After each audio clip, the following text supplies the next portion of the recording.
Bismillahirrahmanirrahim. Assalamualaikum warahmatullahi wabarakatuh.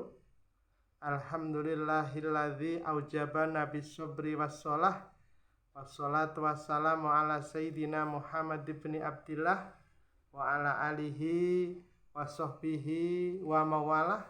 La haula wala quwata illa billah, amma ba'du. Temanku sekalian, ada kisah tentang kesabaran seorang suami di dalam rumah tangga. Saudaraku, perlu diketahui dalam rumah tangga itu yang namanya cekcok, ribut, bertengkar itu wis biasa, lumrah. Tetapi jangan sampai pertengkaran tersebut menyebabkan putusnya tali pernikahan kita, yaitu sebagai suami tidak bisa menahan emosi, kurang jiwa kesabarannya. Akhirnya gampang sekali seorang suami tersebut mengucapkan, engkau saya ceraikan. Ini pantangan ya. Jadi suami jangan sekali-kali dikala marah ngucap semacam ini. Kalau sampai suami ini langsung mengucap pas lagi ribut, lagi bertengkar, engkau tak ceraikan, maka sudah jatuh talak tersebut. Dan pernikahannya ini rusak. Dikala dia habis iddah belum rujuk, maka dikala dia mau rujuk harus lewat akad nikah lagi. Jadi saya sarankan untuk sang suami, para suami, tolong dijaga. Sebesar apapun emosi panjenengan kabeh, tolong kata-kata tolak, kata-kata cerai ini tolong ditahan. Kalau sang istri ngomong tak pegat kowe, areping sejuta paribasane enggak enek afat. Tapi kalau sang suami yang bilang, sang suami yang ngomong, maka sekali ngucap maka sudah putus pernikahan tersebut. Mungguh agama semacam ini. Oleh sebab itu saya sarankan kepada sang suami, sekali lagi tolong berhati-hatilah dikala engkau lagi emosi mengucapkan kata-kata talak. Saudaraku, dalam rumah tangga yo kabeh ki pengine tujuane pengin pertama kali menikah. Nah iso yo bojone dhewe iku yo wonge sing sugih, ayu, bernasab baik dan agama. Pas yang didawuhkan oleh Rasulullah, tungkahul mar'atu li arba'in, tungkahu den nikahi sapa al mar'atu wong wadon li arba'in krana 4 perkara.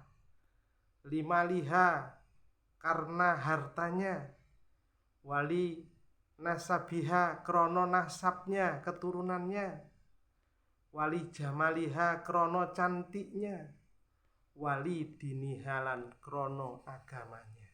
4 ya. Harapan kita menikah itu dapat 4-4-nya. Yo sugih, yo nasabe apik, yo ayu, yo beragama.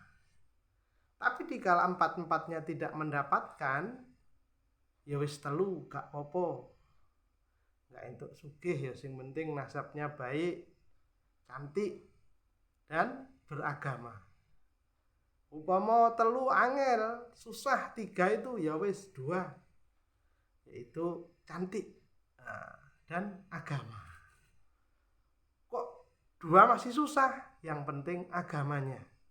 Agamanya sama, agamanya bagus, itulah yang diutamakan. Seorang istri pun juga demikian, dikala mencari suami, tolong usahakan kalau bisa ya dapat 4-4 itu.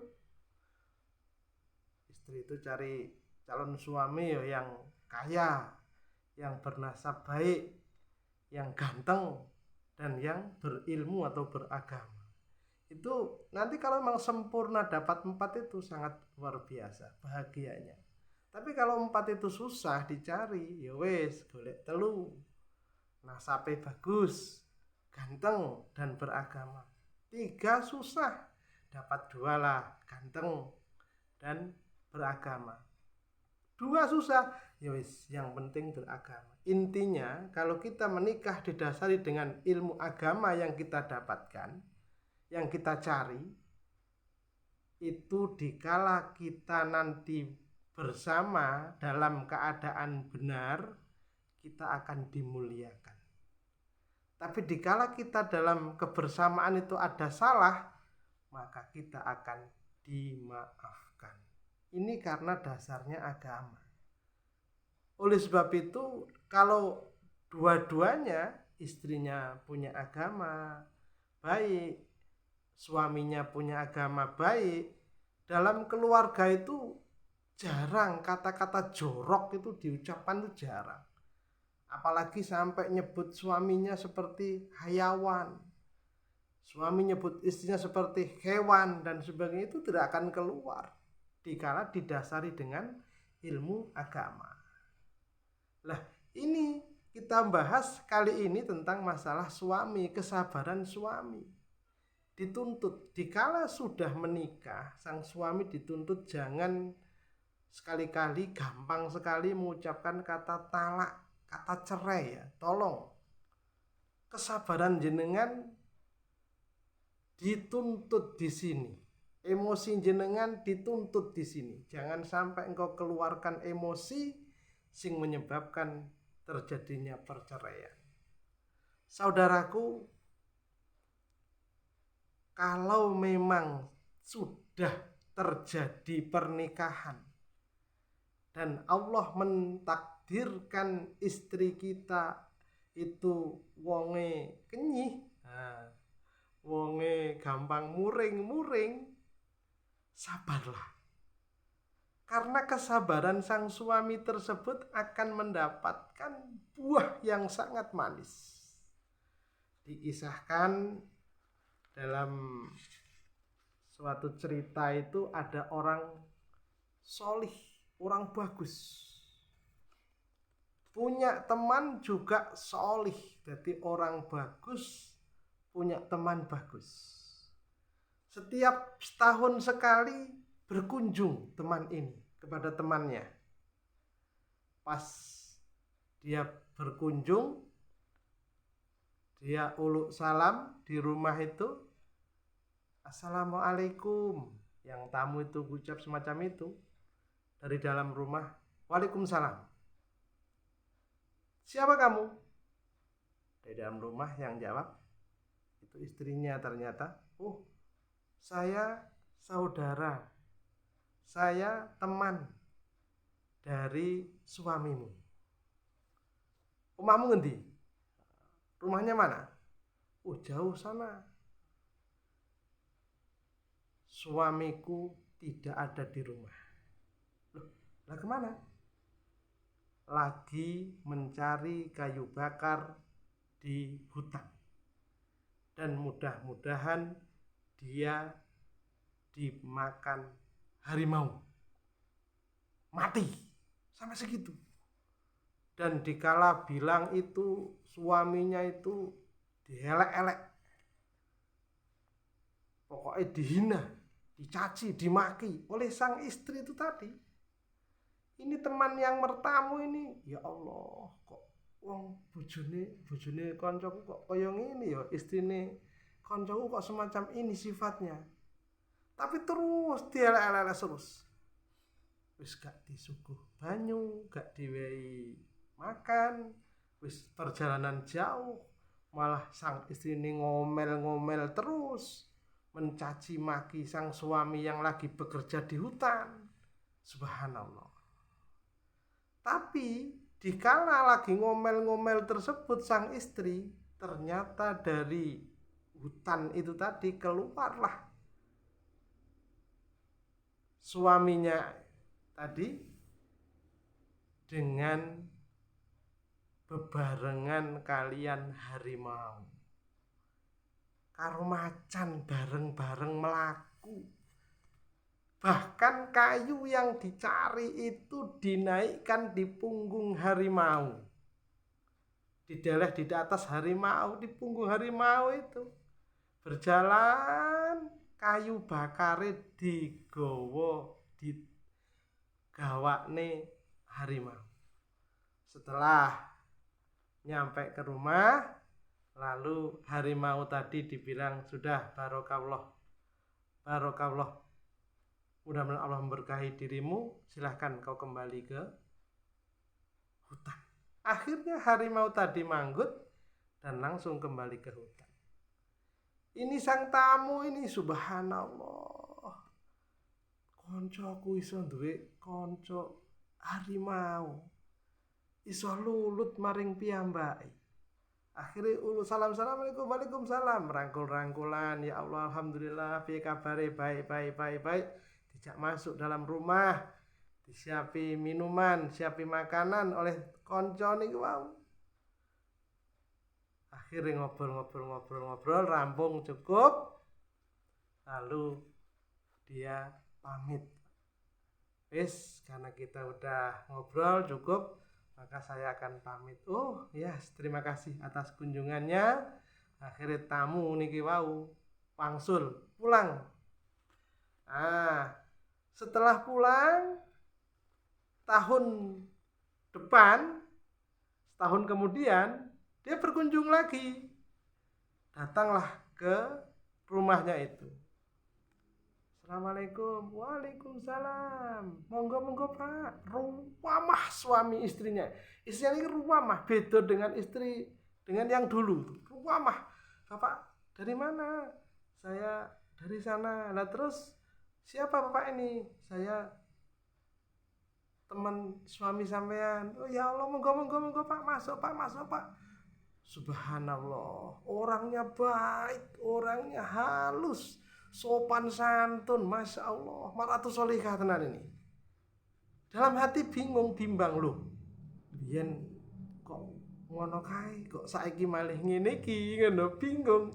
Iki jangan-jangan apa dhewe didikan dadi apik, biyen kaya niku gak gelem sama sekali, terus malah muji-muji. Bagus ya Allah, suamiku ki sekarang masih kerja Pak teng alas, muga-muga dipun paringi selamat, mudah-mudahan sehat, nggak ada alangan, dan bisa balik bawa rezeki. Dia orangnya baik, sayang, dan sebagainya. Ngelem luar biasa. Ini penuh tanda tanya loh. Mengapa dulu istri sifatnya semacam sekarang kok kayak gini? Nah, waktu semacam itu lagi asik-asik dengan ceritanya, dia masih ngelem-ngelem suami. Ternyata dari hutan itu datanglah sang suami ini membawa kayu, dipikul dhewe kayune. Didalan punggung, dipikul dhewe. Diduk neneng latar, ketemu assalamualaikum, waalaikumsalam, rangkul-rangkulan lah kalih konco yang berkunjung tadi. Akhirnya podo seneng-seneng rumpul ngomong, lajeng piyambake cerita. Takon iki sing tamu takon, Pak. Landi macane mbiyen ndi? Mana harimau dulunya itu mana? Kok sekarang nggak ada? Apa bedanya dulu kok ditumpakne di harimau kayunya, sekarang kok dipikul dewe? Dia lalu menjawab sang suami tadi, ngene lho Kang, ceritane itu ngene. Dulu itu saya punya istri. Istri saya itu jahat, jelek dia. Dengan saya itu tidak ada sopan santunnya sama sekali. Tapi saya sabar menghadapi istri saya itu. Akhirnya Allah memberikan kenikmatan, memberikan kanugrahan kepada saya. Saya mencari kayu bakar di hutan ditemani oleh harimau. Bahkan sampai pulang ke sini pun harimau itu siap membawakan kayu bakar itu sampai ke rumah ini. Berkah kesabaran saya mempunyai istri yang tidak baik. Nah, terus istrimu di mana sekarang? Sudah mati. Jadi istrinya yang dulu ternyata sudah meninggal dunia. Nah, terus yang sekarang, istri yang ini adalah istri yang mar'atus sholihah. Orangnya baik, orangnya sopan santun, manut dan sebagainya. Akhirnya saya banyak istirahat, saya lebih tenang. Tapi ketenangan saya ini tidak adalah harimau yang dulunya ikut membantu saya, sudah tidak ada lagi. Jadi intine kisah ini menggambarkan untuk kita semua ada hikmahnya. Dikala panjenengan itu mempunyai istri yang cerewet, gampang nesuan, gampang muring-muring, dikala engkau mau sabar, nanti ada pertolongan dari Allah Subhanahu wa Ta'ala yang dicontohkan oleh Allah, termasuk harimau jadi lulut kepadanya. Tapi dikala engkau mempunyai istri yang mar'atus sholihah, ya siap-siap kayune digendong dhewe. Kira-kira pilih ndi sampean? Ya itulah. Inilah jadi intinya semua disyukuri. Semua disyukuri mergo kabeh peparinge Gusti Allah. Ini masih bahas suami ya. Jadi tolong jangan kita ngersulo maring apa saja yang diberikan Allah kepada kita. Mudah-mudahan istri-istri kita walaupun cerewet, walaupun kurang baik, mudah-mudahan tidak sampai akhirat lah. Itu hanya sebagai ujian kita di dunia saja. Mudah-mudahan ya, sehingga kita semua diselamatkan fid dini wad dunya wal akhirah. Kurang lebih mohon maaf. Ihdinas siratal mustaqim. Wassalamualaikum warahmatullahi wabarakatuh.